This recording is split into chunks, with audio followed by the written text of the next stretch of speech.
Chapter 3, Mishnah 9. Having discussed how the law of Challah applies to a dough partially containing tevel, the Mishnah discusses a similar situation with regard to the laws of Trumas and Maasros.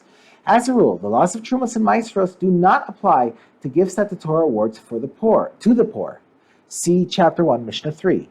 The Mishnah discusses a case where such gifts become mixed with other produce that is subject to Maasros. We now turn to the words of the Mishnah. Similarly, with regard to harvested olives, that is regular olives that are tevel, that became mixed with pickled olives, i.e. olives that must be left as gifts to be picked by the poor and are thus not subject to maasros, or harvested grapes that are tevel that became mixed with oleos grapes, i.e. grapes that are left as gifts for the poor and are thus not subject to maasros, he could do as follows in order to permit the mixture. If he has a batch of tevel of the same type of produce that he can bring from somewhere else, he may separate an amount of maasros from that batch of tevel in proportion to the amount of tevel in the mixture. But if he does not have another batch of tevel from which to separate maasros for the tevel in this mixture, he must separate the amount of truma and trumas meiser necessary for the entire mixture and give those portions to the Kohen.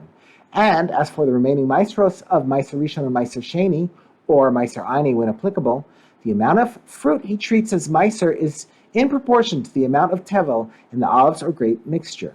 As with truma, he must designate an amount of maasros that is sufficient for the entire mixture. Nevertheless, unlike truma, he is not obligated to give all the fruits he designated as meiser rishon to a Levi, or give the entire meiser ani to the poor. Nor is he required to redeem the entire meiser sheni. Rather, he gives or redeems only the amount of meiser that corresponds to the amount of tevel in the mixture.